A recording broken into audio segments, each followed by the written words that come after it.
Welcome, everybody, to the I Work For Me podcast. Today, I am going to be chatting to a young man called Brett Field.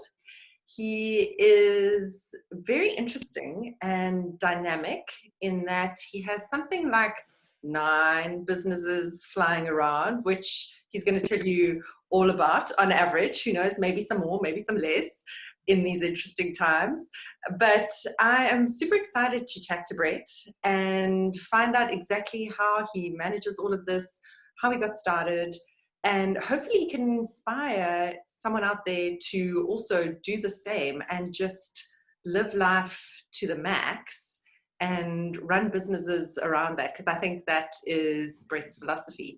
So let's jump straight in and go, hey Brett, how are you? Hey, I'm awesome. Really, really good. And I hope the same is true for you. Yeah, thanks. All good. Can't complain. We live by the sea. It is quite nice. So what can you say? Hey, Brett As long is, as you're allowed in it. oh, geez, if only we could be swimming. Anyway, yeah, let's not even go down that road of ridiculousness. I think that is too much. Although I wonder if are they allowed to swim in Australia? In Australia, I don't know. I know the surfers were allowed out from the first or from the second, actually. Okay. Yeah. So yeah, if only we could swim. Hey, that would be nice. Anyway, okay, onto brighter, more exciting things within our control and reach. Brett, tell us quickly, what was it that you dreamed of being when you were a young boy? Very easy. I wanted to be a vet. I always wanted to be a vet from when I was in pre-primary school and we had to fill it in then. It was a vet. In early primary school, all the way up until sort of standard 9, I still wanted to be a vet. And it was only at that point where I realized that the entrance requirements and my no love for the education system didn't match, and it wasn't going to happen. But it was always a vet. More specifically, over the years, it became a wildlife vet. I wanted to be a wildlife vet. Oh, it's uncanny because like snap. I also wanted to be a vet, and very much so also in wildlife. And so I thought, okay, cool, going to do this. But then I'd chosen like art subjects. I did like art for matric, and I didn't do science at all. So I thought, oh, that's okay. I'll go to varsity and I'll just do science there, and I'll do like a year, and then I'll get into Onderstepoort. Like, of course. Anyway, so needless to say, I just passed chemistry and physics by the skin of my teeth. So didn't quite, reach Onderstepoort's requirements. But luckily, I got a job as a receptionist in a veterinary clinic in Joburg, a very nice, fancy one in Ulova. And I realized by second year of BSc that sitting one day looking at what vets actually did, that I did not want to be a vet at all. And so it was a great learning experience. So I suppose for people out there who have children who have big dreams, put them in that job, and then, yeah, they will change their mind very quickly once they see what you actually do. Yeah. Okay. Absolutely. So tell us about all your businesses and what you're up to. So my main business is part of our family business. It's Fed Group. We're an insurance company. We're the leading independent financial services group in South Africa. And we've also got a property management company, Field Space, and then invested in Texita IoT, Emergent Energy, which is very much focused on solar energy. And then the stuff that I am involved in that's very different from all of that is things like a food media company called Tastyvore, where we produce food video, and we have a food video channel. And then I I worked for a while as a photographer, and I became quite well known for food photography. And I've since opened the Food Photography Institute, which is a learning platform for food photography.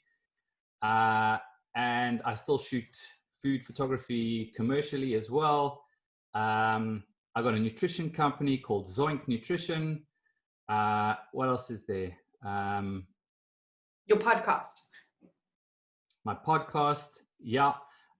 So that was due to launch the day that lockdown happened. I had our first guest was lined up, which is a really cool guy called Afro Daddy. I don't know if you've heard of him. No. Terrence Mentor. I don't have kids, and I still watch him. Really, really great guy. I'll connect you guys together. He's fantastic. Please. So during this lockdown period, we've reworked how the show is going to work, and I'm actually quite excited that we got this roadblock. At the time, I was like, "Oh, come on! We've got all the kit, the studio's set, like we're ready to go." And you know, one of my favorite sayings is, "The best way to innovate is to procrastinate," which can be seen in stark contrast to the other thing, which is stop strategizing and start executing. So people often see those in conflict, but they're not. But just this time, that's forced me to procrastinate on my show. It's really given me a lot of time to change its focus slightly and its makeup, and managed to get a really, really great producer on board. So it actually all just worked out because we reversed the energy back into it. So, and I think that's, and then I've got, I'm a shareholder in Continuon, which is it's kind of like an influencer platform, but it identifies influencers within your current audience. So not influencers in the sense of people that are running it as a career, but rather the people who sit within audiences who actually already have influence. So I've come on board since we last chatted Wow. on there as well. Wow. I think that's most of them, at least for now. Ask me Okay. tomorrow again. Yeah, exactly. Sure. Okay. So I think so you've got obviously a main income stream that is the family business, the financial services. Okay. So that's kind of, are you employed by that business? Yeah. So I'm Chief Innovation Officer there. Okay. Yeah. And Okay. so And employed, somewhat self-employed. Yeah. Yeah. Because I'm trying to understand how you split your day, you know, maybe, okay, and I'm not trying to say, okay, well, like 50% here, 10%, you know, none of that, because having multiple businesses means you need to be a lot more fluid, and you're working at midnight and then you getting up late, or you going for a surf early in the morning, and then, you know, so it's a lot more fluid than that. But in terms of your time, do you spend more time on that? And, you know, how do you manage it? I think the best way to explain it is what I've worked really hard at doing over the last 10 years is really engineering my life. Not around income, but rather about what I want to get out of it.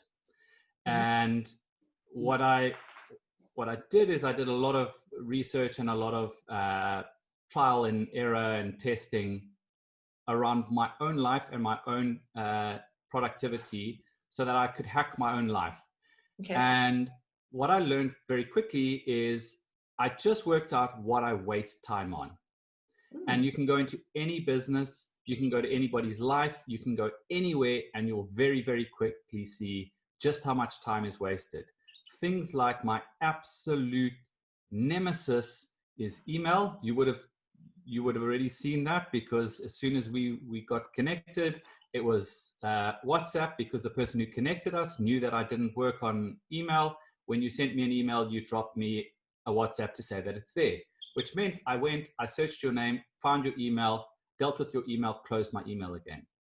Okay. So most people are spending, on average, in terms of a working day, probably in excess of half their time on email, right?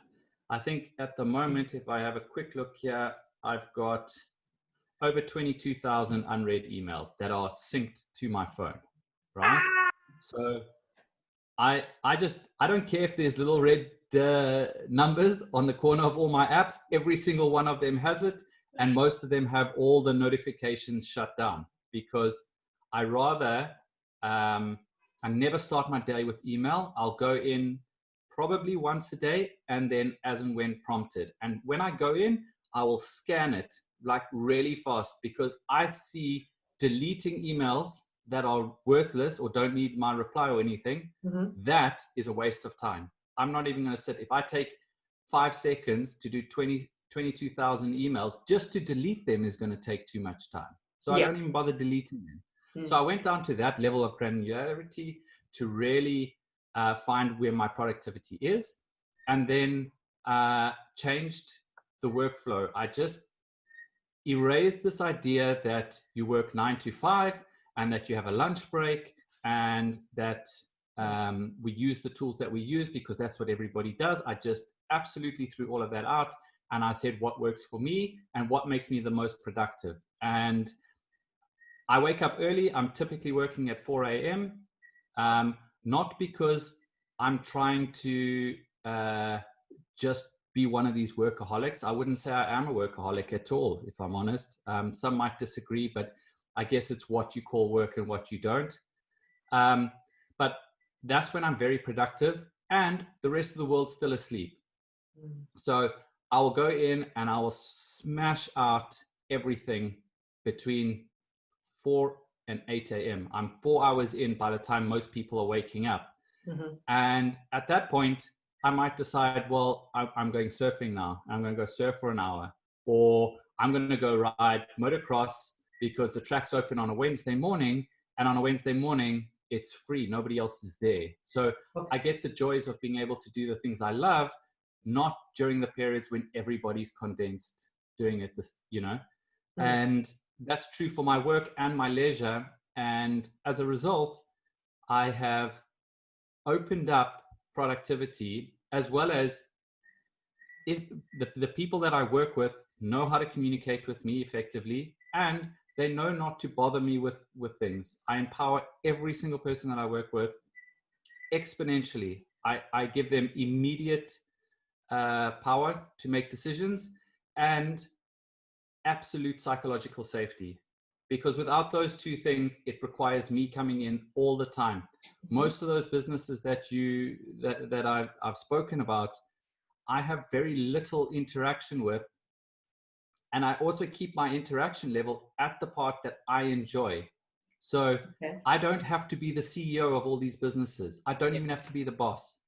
In a lot of them, I would be, if you looked at it in isolation and with all the shareholding labels taken away, I would be, in some of them, a junior employee. In some, I'm a mid-tier employee, because that's the work that I enjoy in there. It doesn't mean that I can't give high-level strategy, and it doesn't mean I don't have to make some of the high-level decisions. But it does mean that in that business, I'm doing what I love in that one, and I've let that executive power go to other people.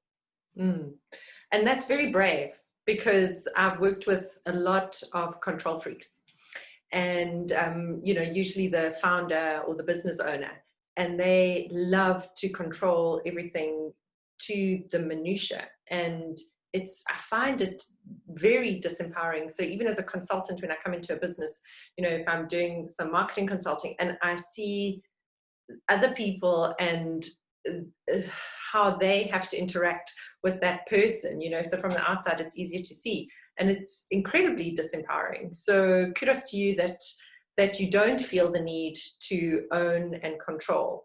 There's a few things that you've touched on that I really would like to just go over. So like Google or your Gmail or your mail account, just, like, I don't know if you've got that Google thing where you've got the 3 tiers, like social, promotions, and you kind of split it up. And okay, it's very cool, because then all that crud goes in there, and then it's just the actual emails that you want from people that comes in the first section. So I don't know if people know about that.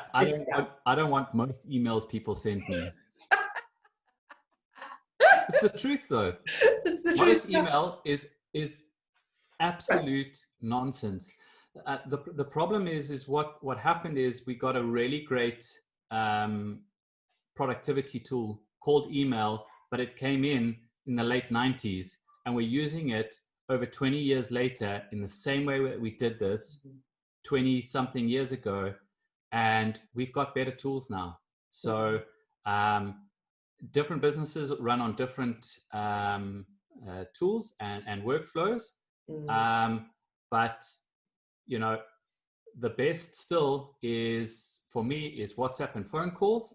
And because I've got empowered people there, typically, instead of sending me an email and waiting, you know, it's just the most ridiculous thing for me. You send an email in the hope that somebody's going to find it in the same place. You know, it's like putting it into a mailbox, in a physical mailbox where everybody else is putting flyers. And you got to wait till somebody scratches through and digs and finds your piece, and then hope that they're going to react. It's mental. So for me, I rather have direct contact with these people, and then they're empowered. So they might be stuck on something, and I can unblock it immediately, which just means that the productivity continues at a high rate rather than this start-stop, you know. They know that in the moment, and there's a respect within all these businesses that if you're going to phone me, it means it's something urgent, which means I'm going to answer, and best it's urgent or a really funny joke, you know, because that's the only two things that I really want a phone call about. So same as WhatsApp. WhatsApp is kind of saying, this is what I need. And then I'll be able to have a very quick glance and say, okay, cool. I can attach the urgency to this from my perspective, and then deal with it as soon as I need to. And then things like Trello boards, we set them up and they've got lots of lanes so that it's very obvious, and that I can open and I can get a workflow process idea of what's happening, and I can see if there's anything that troubles me, and I can do that in 30 seconds. But that's the other key, is I do it in 30 seconds and I close it down. People get stuck on this.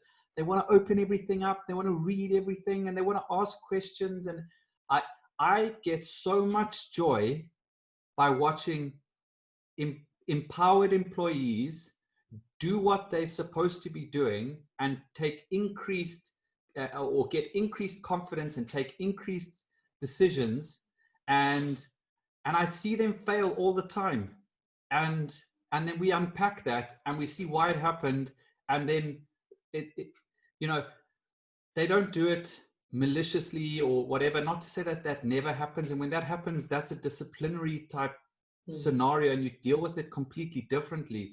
This is people getting empowered and confidence, and they might make mistakes, and then they learn from that. We unpack it, and if we have to, we build process around it so that it can't happen again, or we can mitigate it. But there's so much joy that you can get from seeing people build themselves up, and then the business wins.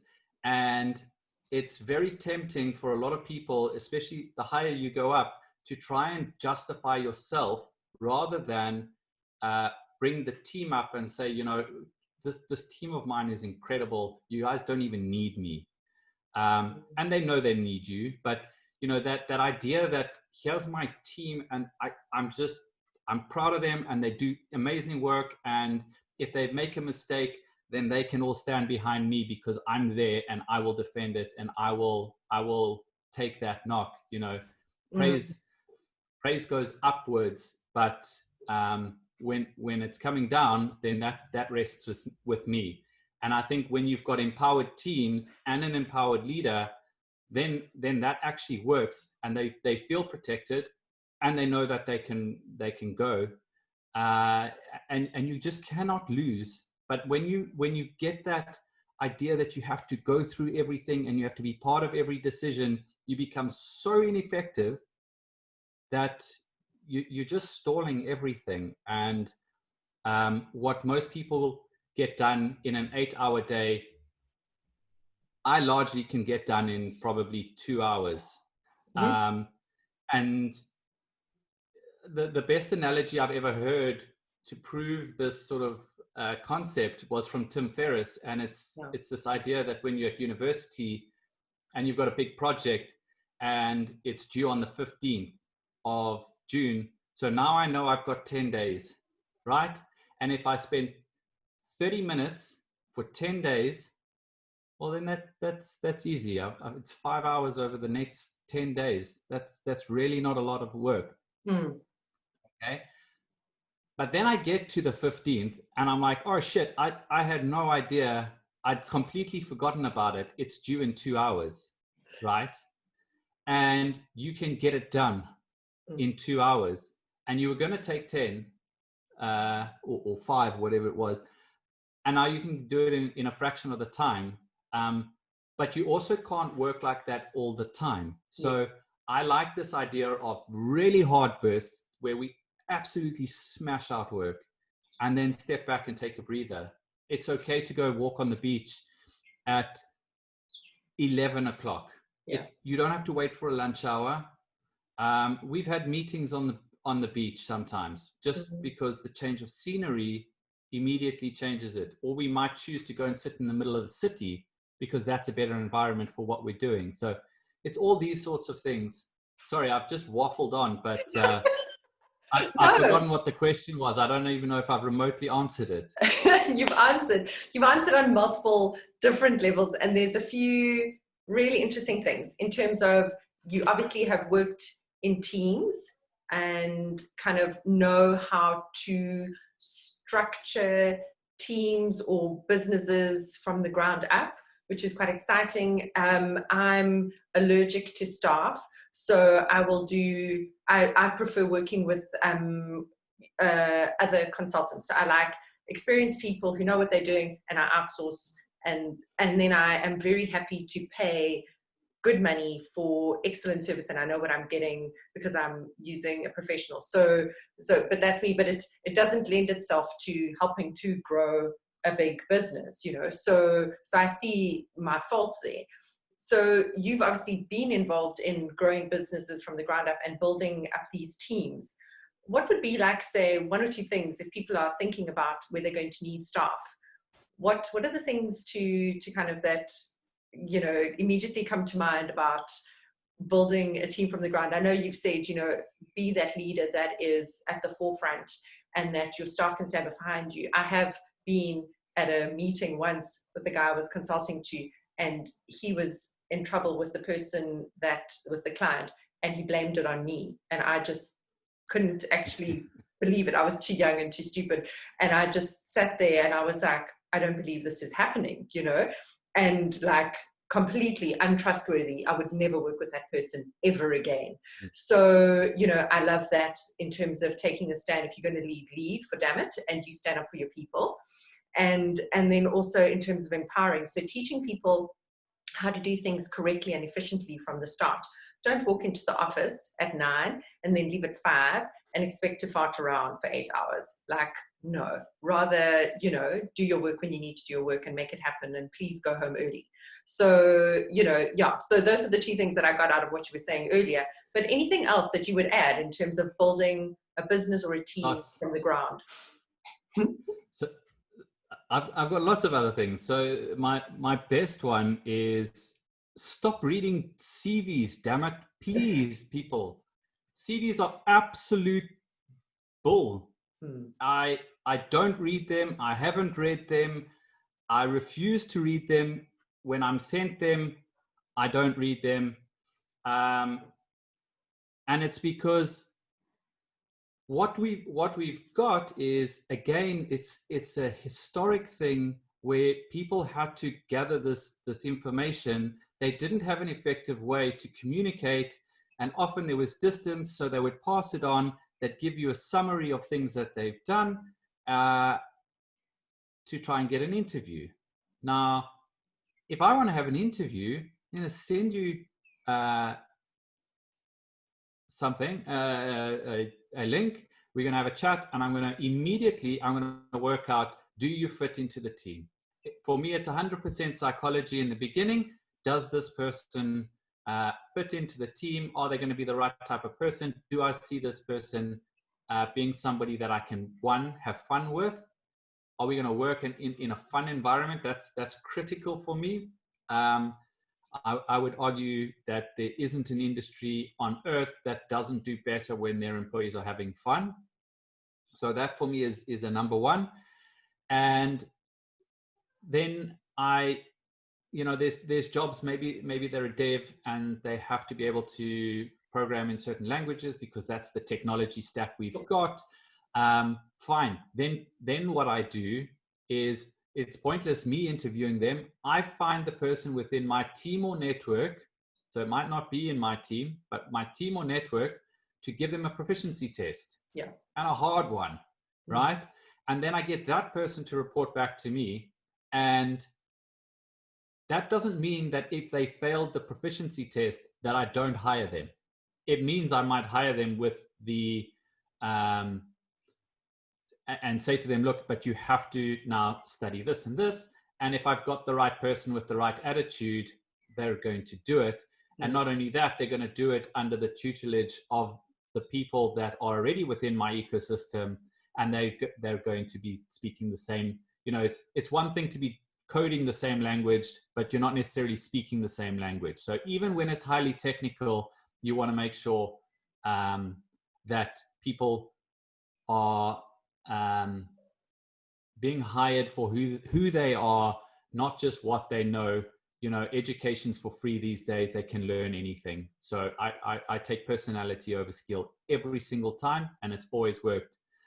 And then the next thing is, please, can the world stop telling people what to wear, how their hair must look, what time they must do things, all of this nonsense.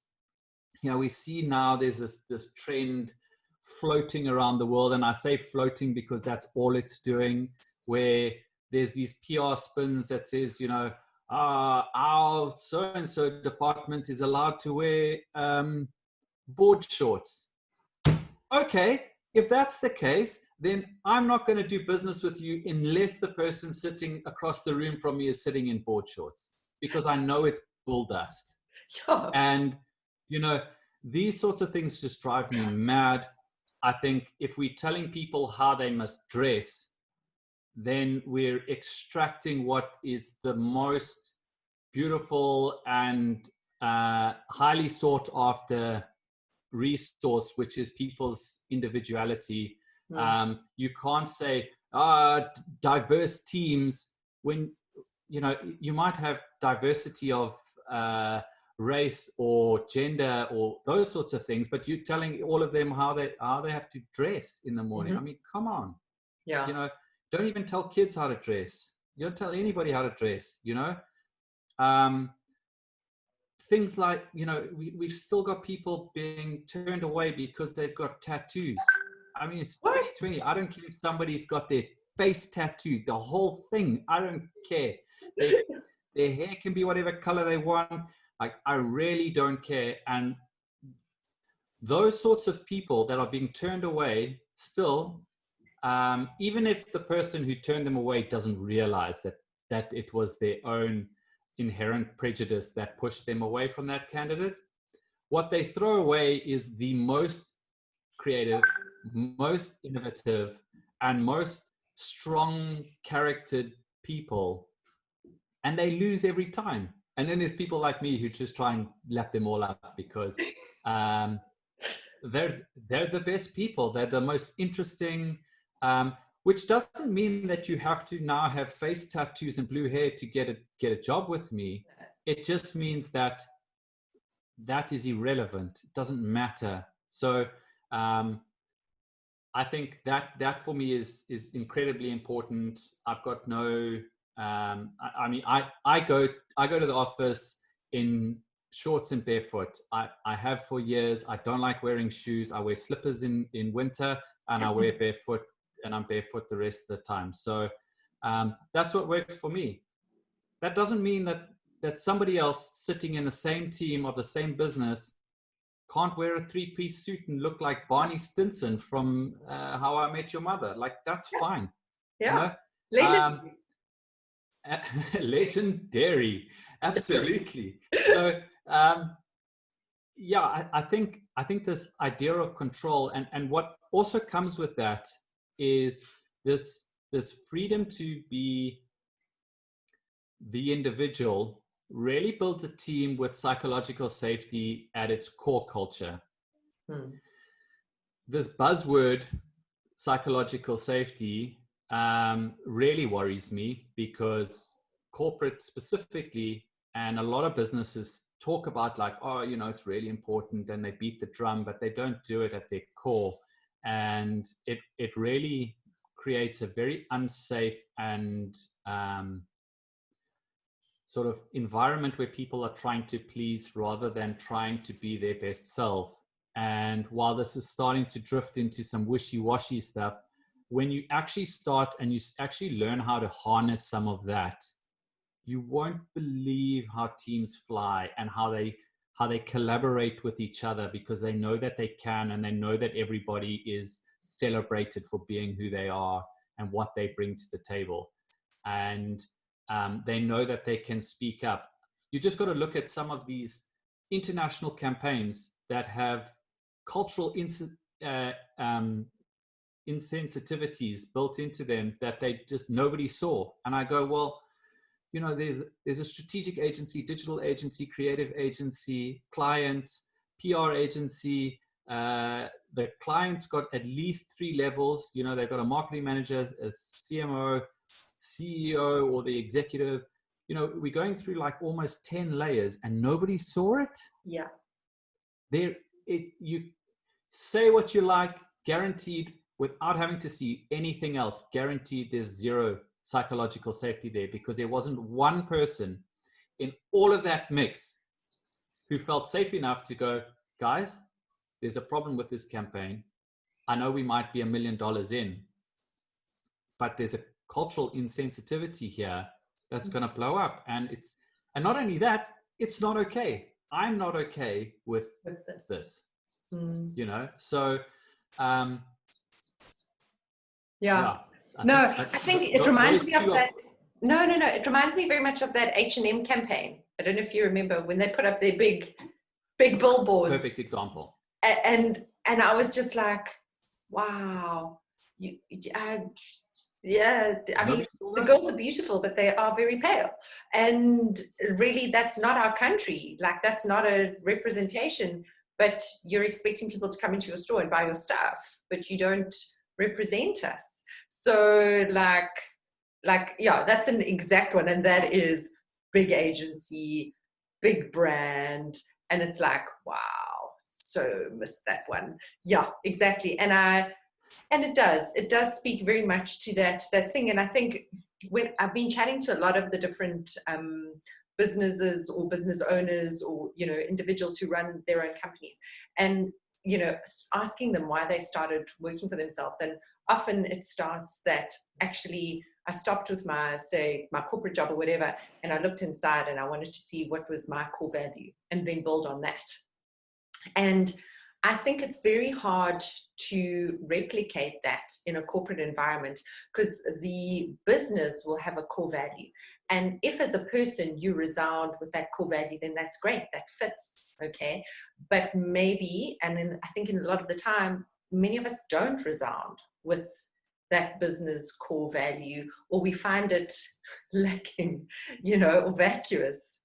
And so then it's very hard to do that. So whereas your approach is, if you take people as individuals, you know, and then connect and say, okay, cool, like how do we all fit into this thing that we're trying to create as people, finding that right fit person versus what they can do on their CV makes such a huge difference. But yeah, it takes time. And I think a smaller business, to be honest. And no, I disagree.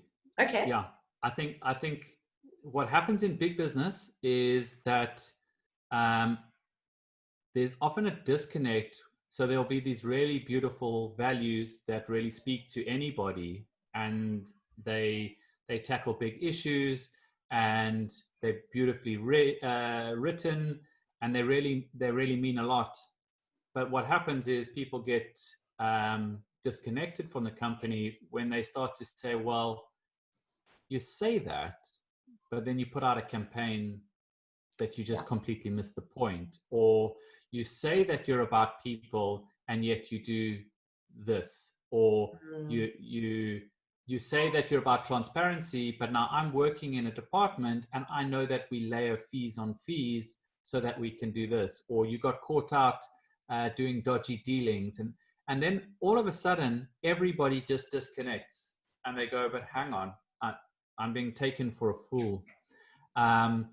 So I think that's where this starts to fall apart. And then also it's the idea of every team needs to be built around their own team culture, rather than this idea that this is our culture and you shall obey our culture. This idea that culture can be strategically written and disseminated through a company is nonsense. Culture is something that lives and breathes and is more fluid than anything. And that's why when companies get caught out doing something wrong, immediately their culture changes. Immediately. They didn't change anything.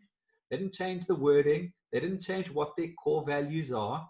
But all of a sudden, everybody who was resonating with that disconnected, and they go, they're a fraud, or they say one thing, so if you build up multiple teams with this idea, and then you have things like, for me, what drives culture is psychological safety, the safety of robust debate. So my teams aren't working at their best if there's a lack of robust debate.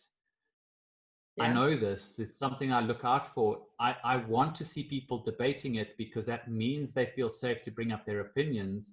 And that I think that and debate is very different to rebuttal.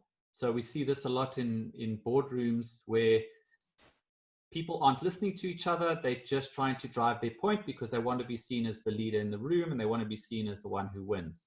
I can't tell you how often my ideas, very quickly, they might be a catalyst to something, but very rarely and increasingly as I get, you called me a young man, so now I was going to say as I get older, so I'm not suggesting I'm old, but with a level of maturity, you start to learn that your ideas don't resonate necessarily as well, but what you've got is this ability to be a catalyst to drive these sorts of ideas. So very often it's not my idea, and I don't need it to be my idea.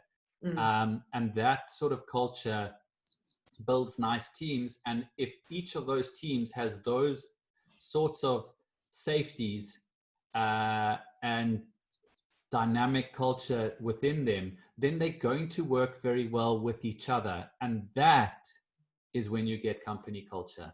And that can be done on a large scale. Absolutely guaranteed. Okay, cool.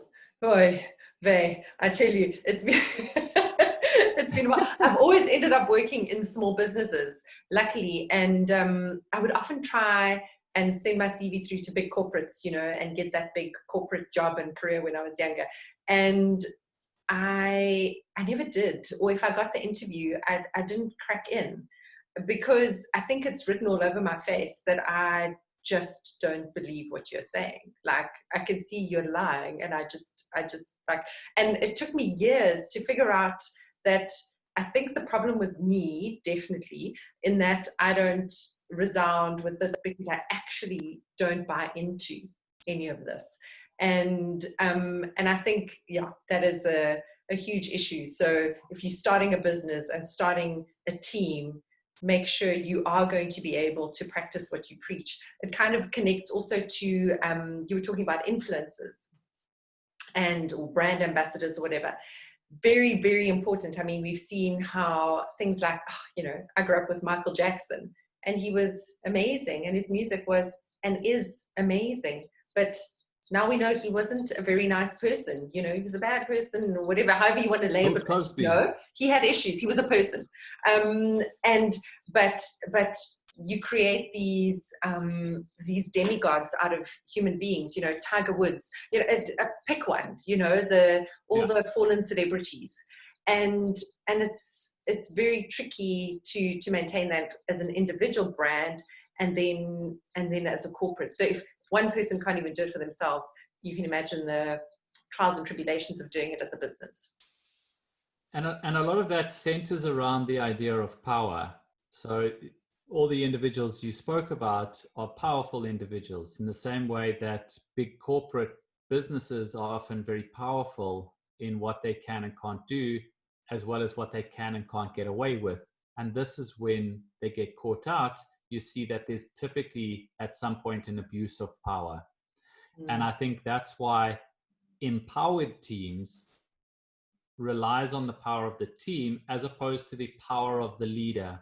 I like this idea of disassociating myself from being the power figure within a team, outside of when it's under attack.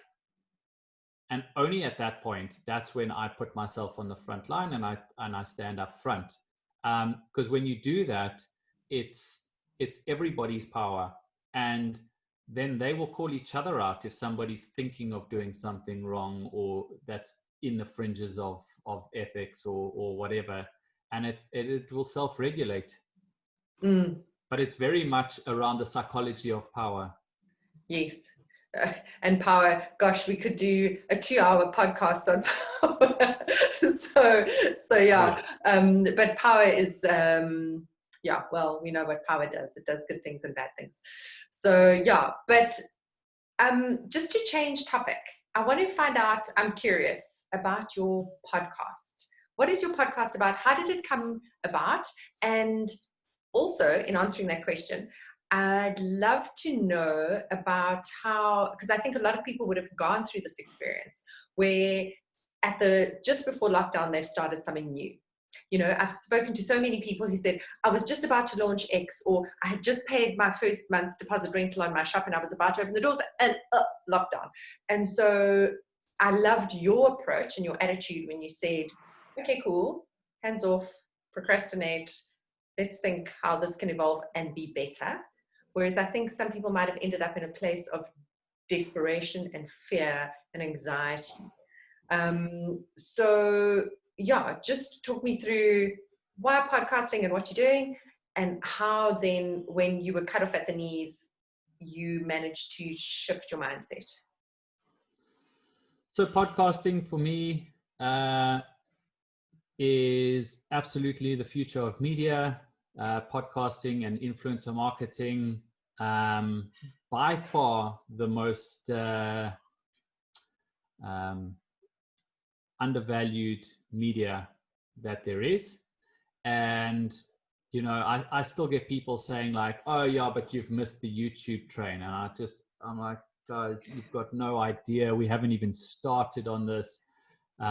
We've seen Joe Rogan move to Spotify at $100 million US, and that's just to sign him across.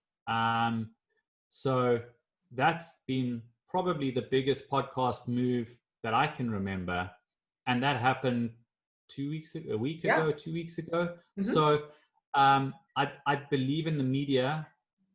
Well, I believe in the media in terms of podcasting. I like the idea that it can be uncensored and it can be honest, and that it's up for review by real people in real time.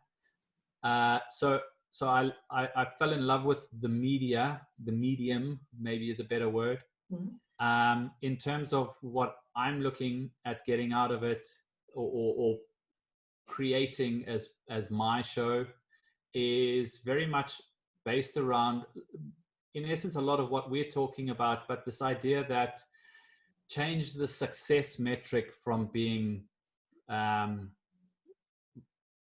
income or wealth to happiness, and I'm not even satisfied with happiness. I find happiness for me is a subdued state of joy, and I want to be in joy. I want to be having fun more than I'm just happy. Happy is contentment, Yeah. but I want that real joy, belly laughing type of fun, as much as I can. And what I did is I did a bit of self-analysis of what brings me joy, like my pup who's making a bark here right now. But I also went and I looked at who is typically seen as highly successful people. Elon Musk the other day, I think it was on Joe Rogan's show, who said, "You don't want to be me." And something like a week later, he then just said, he's selling everything. He sold all his houses, he sold most of his possessions. And we've seen this so many times with successful people. They're not happy people. They've just got a shitload of money. And there is being broke is very difficult to be happy. And I'm not ignorant to that fact. And in fact, I want to empower from that level up. But still, you need to be successful from a monetary point of view to a point, and then you need to decide, what are you going to do with this? How are you going to put it to its best use to actually make sure that you live a fun life? And I don't think you can do it within the constraints of these 20, 40, 100, 200-year-old constraints that we've built in society. And it's this idea that you can re-engineer your life, and you can re-engineer it around that as a new success metric. And that's pretty much the basis of the show. A lot of it is around entrepreneurship in terms of real tips that cuts all the bullshit out of business.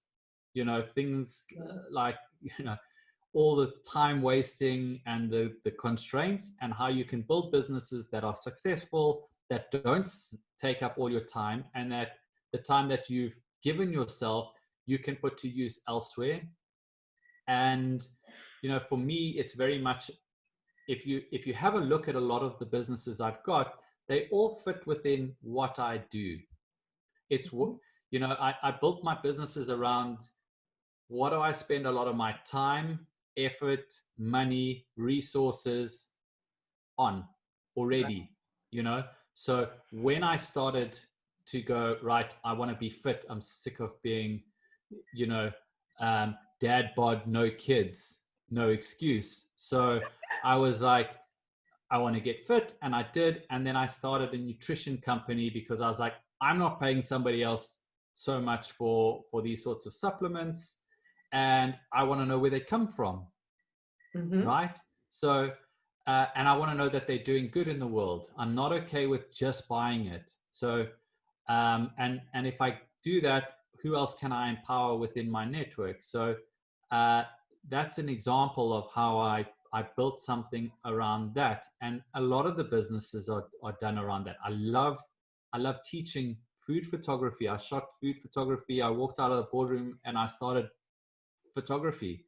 And I just, we do live shoots, we do it from a home studio, and we just have a whole load of fun. And I do it, and it's a successful business in itself, but it was based around fun and excitement and joy. But at the same time, not ignorant to the fact again that I don't believe in this, the saying that says, work doing something you love and you'll never work a day in your life. That's absolute bull. And I think that the other thing is all around execution. I think people overcomplicate business.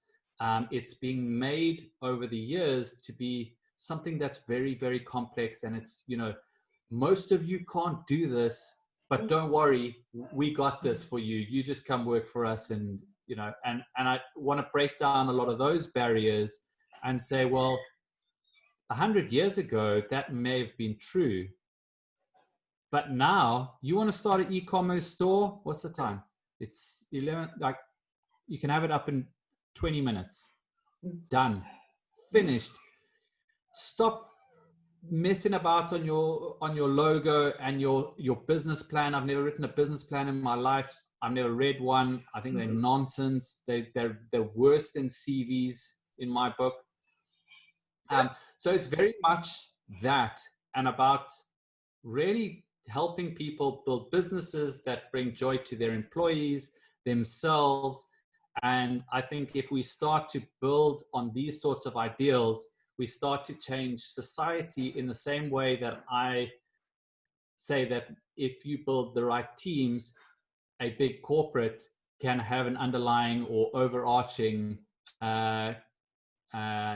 inter-team culture that works. And I believe the same can be true of society, but it requires empowerment and true empowerment. And this is people who have their businesses. And my favorite entrepreneur has always been Richard Branson, because he's one of the greats, but he can have a laugh. He works damn hard, but he works to have fun, and he wants his employees to have fun, and he cares about them.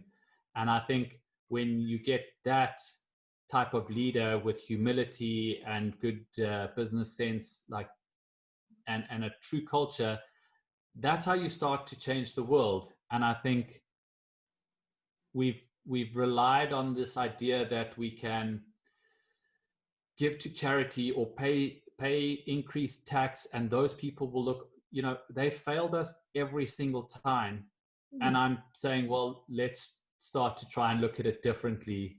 And I've got big dreams, but I'm very humble in knowing that right now it's nothing. But I also I've never let that worry me. So I do believe that we can change the world with these sorts of things, and if we teach people to re-engineer their lives.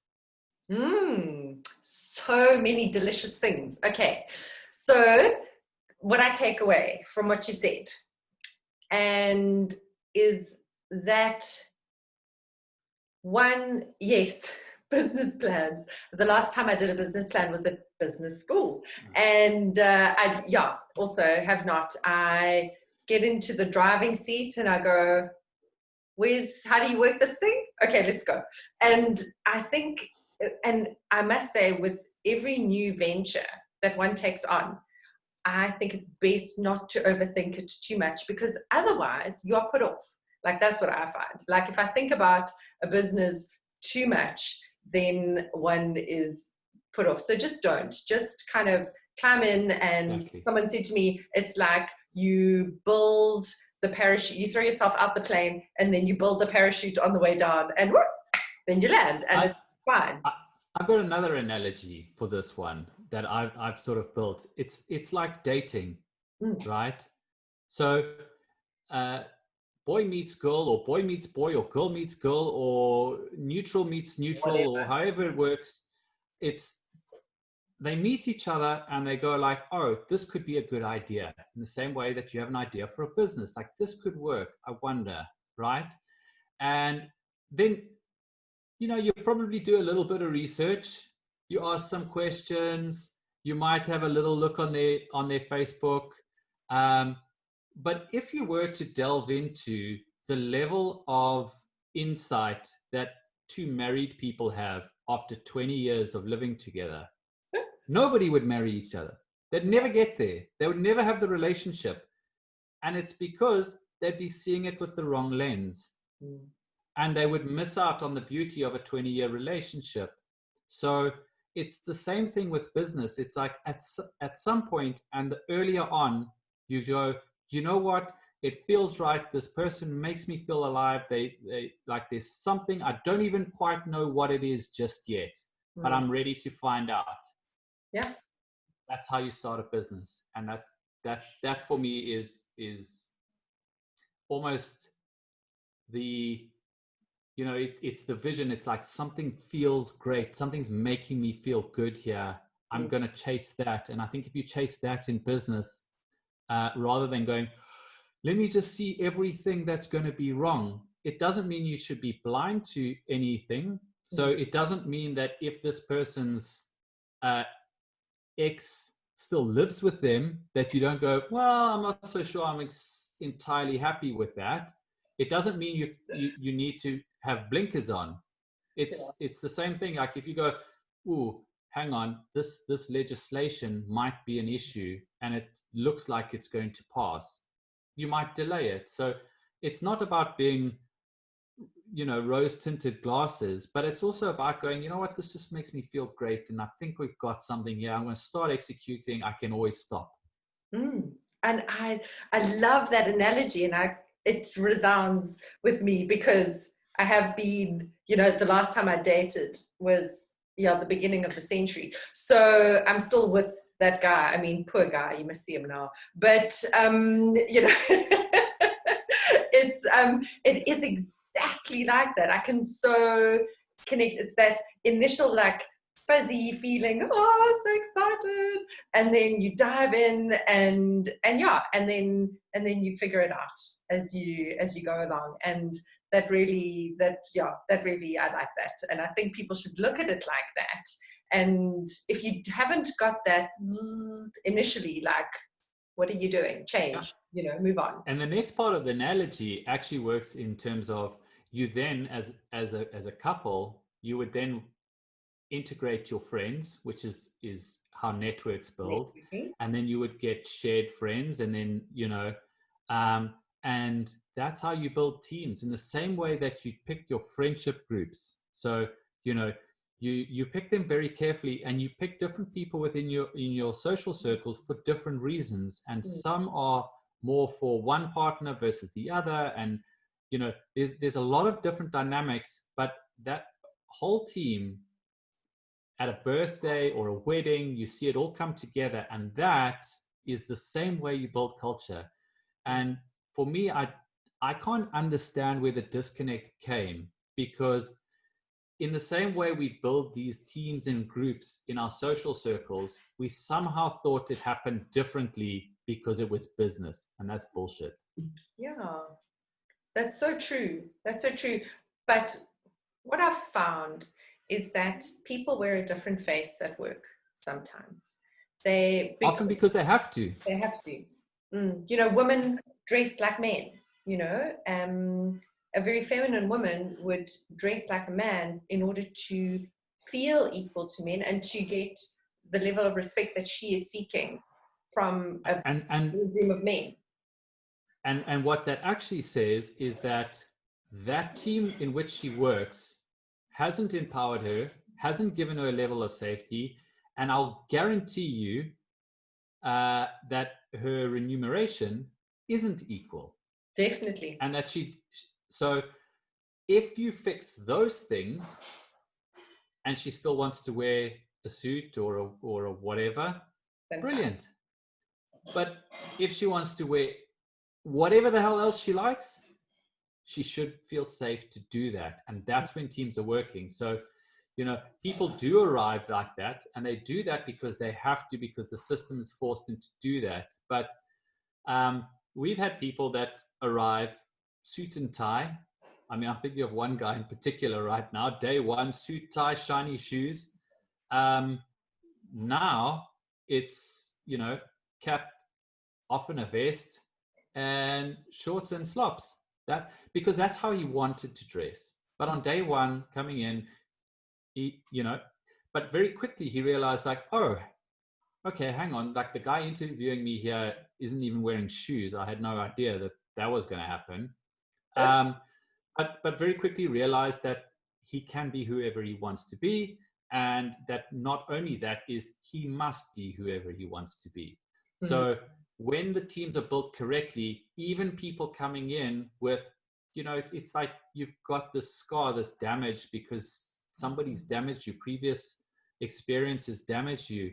It doesn't mean you can't heal from them in the right environment. So when you come across when these types of environments start to become the norm, please, then it breaks down faster than it built up. Guaranteed.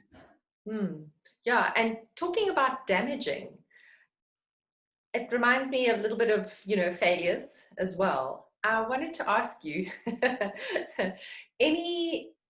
you've obviously built up your knowledge of either how to work with teams or how to set up a business or, how to approach business differently through your experience. So what are some of the main things that have burnt you, for lack of a better term, that you now use going forward? We can get burnt and it isn't really a lesson, it's just an unfortunate burning. But, what are the things that have taught you a lesson that you can now use going forward? I think the biggest one is, well, for starters, is I've had so many failed ideas that never even got to business stage. I've had failed businesses. And, I've had fun in all of those too, to be honest. Not necessarily at the time. I always think of failure like going camping in the rain.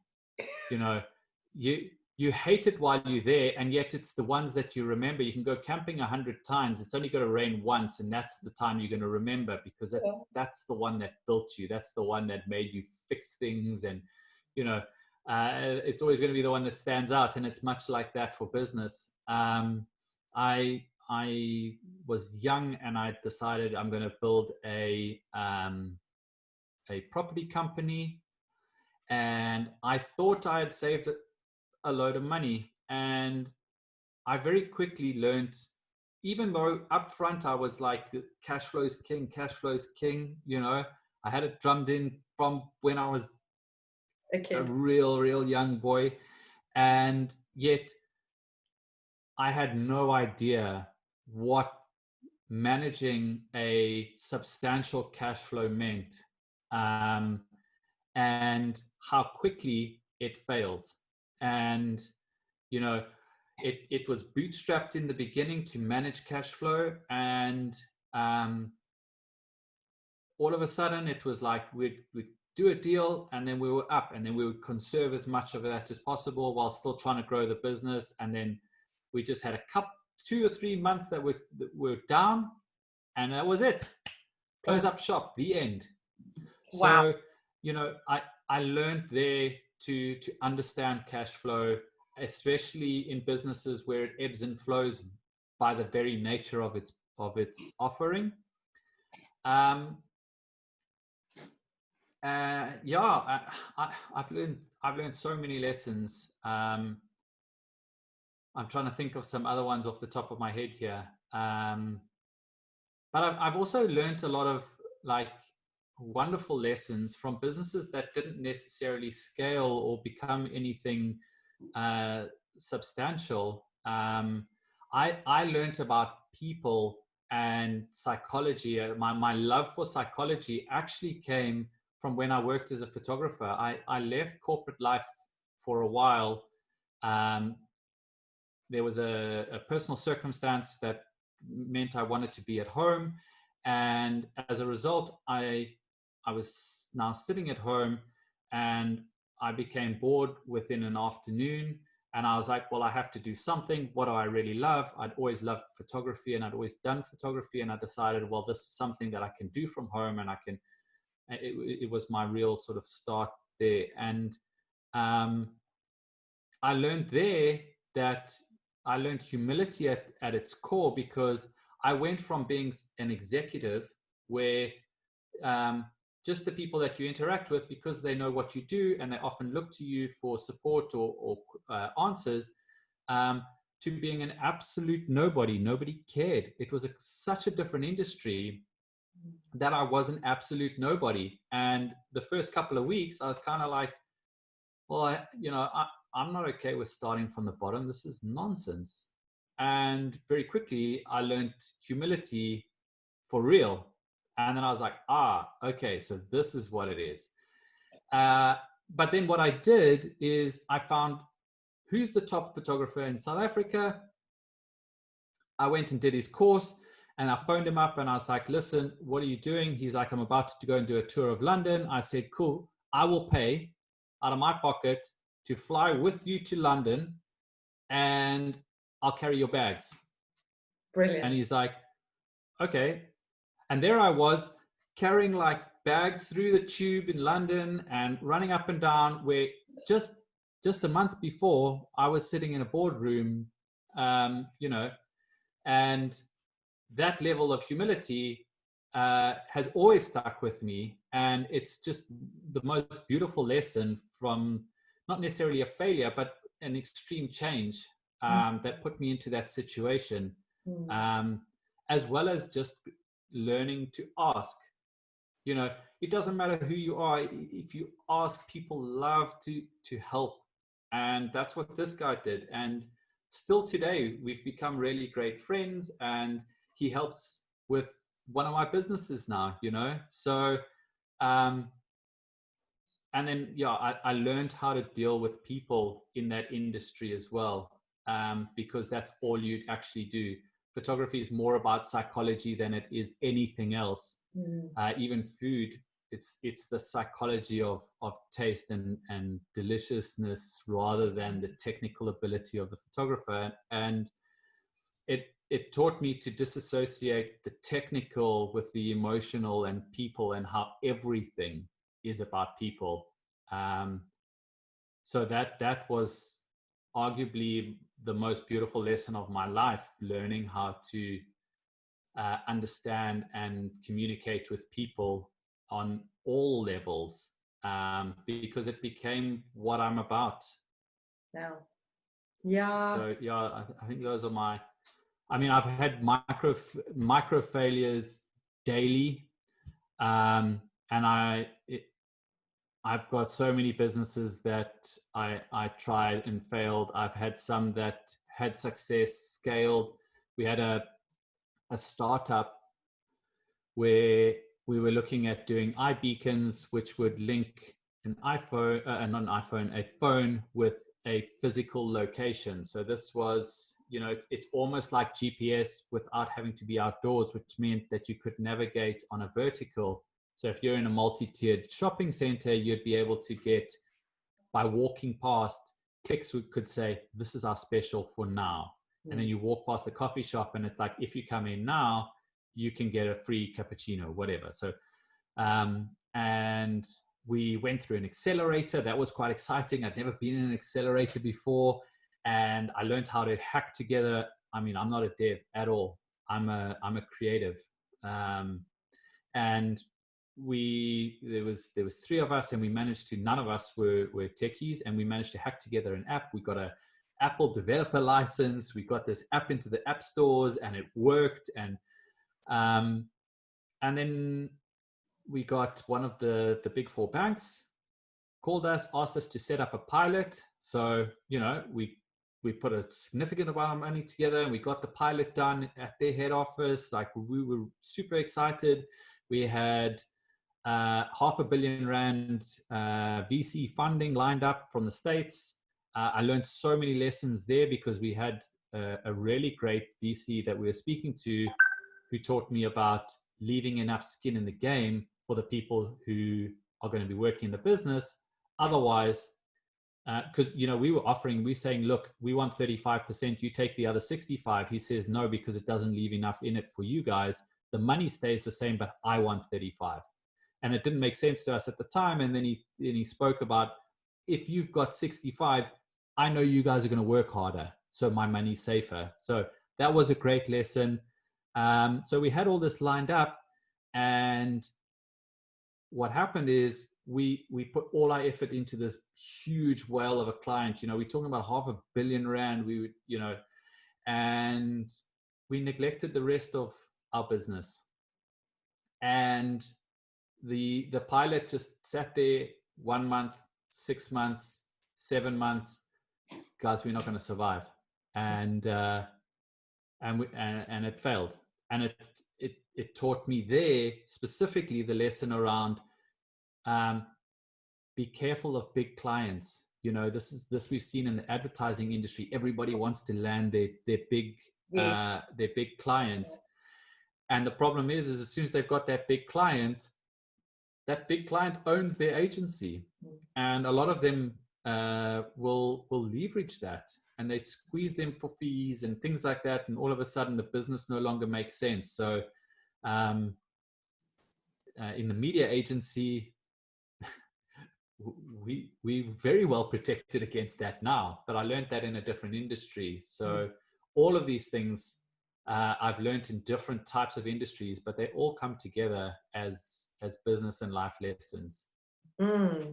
My favorites in terms of what you've got. So yeah, like ad agency, I've also worked in ad agencies, and so yeah, it's always that big client. It's usually the car or the bank, one of those. And yeah, and the minute you lose them, you lose them. So it is very, very important, and that's where my love for multiple streams of incomes come from, is that noticing how if you just invest in that one client, they can pull out contracts, yeah, whatever. So yeah, always. Are you going to fight them in court? They'll beat exactly. you. There's just no ways. Like, even if you're right, you're going to lose. Yeah. I learned that the hard way too.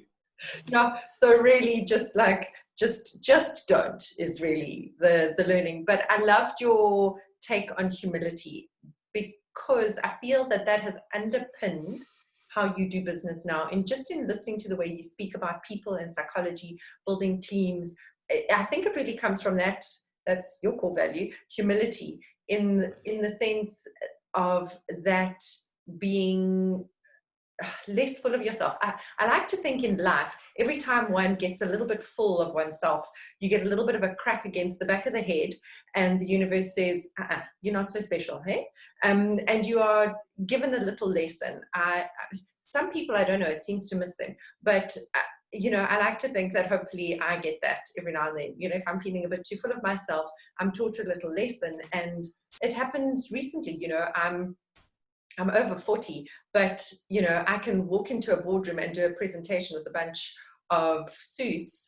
But then if I go and teach a client a yoga class in their office, I'm the schmuck lugging the bag of yoga mats from the car all the way up the stairs into the elevator, signing in at security, holding the yoga mats and the phone and everything, and then putting out the mats and everything. And I do that because every time I go, what am I doing? And then I go, no, this is good.